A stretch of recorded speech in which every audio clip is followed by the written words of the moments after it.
Kamusta po ang kaso? Ngayon ibababa ng korte ang hatol, Norman. Handa ka na ba?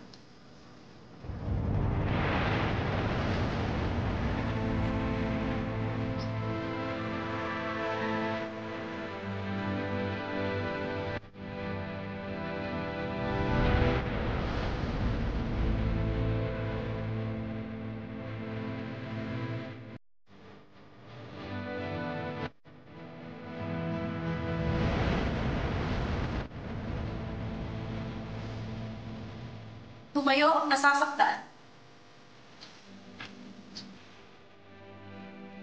Norman de la Cruz.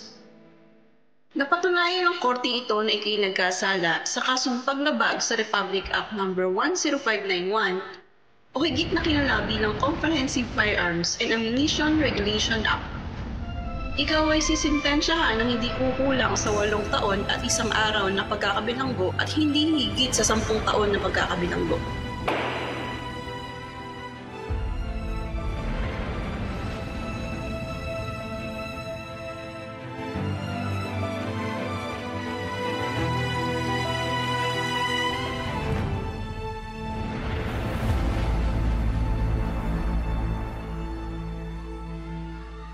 Sabi na nga ba, dito kita makikita ulit? Oh. Oh no. Let me guess. Hinihintay mo pa rin yung lalaki yan hanggang ngayon. How do you just forget someone? Kahit na hindi ka sigurado kung minahal ka ba talaga niya? Ako, I'd just stop loving that person. Hindi, masama pakinggan, pero just... Sa akin kasi, kung gaano mo kamahal ang isang tao, ganon din siya kahirap kalimutan.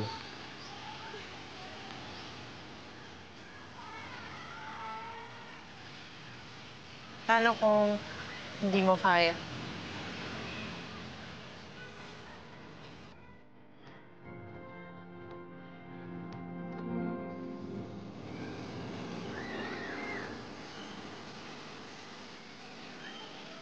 Have you ever thought of at least trying opening up to the possibility of being with someone else? I mean, someone who's willing to be there through everything with you. You know, someone like me.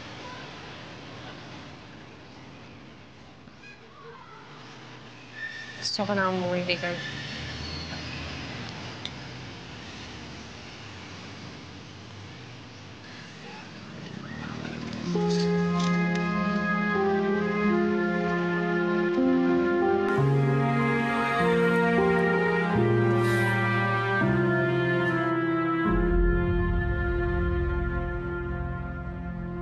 Sige lang, Mercy. Titiisin ko lahat.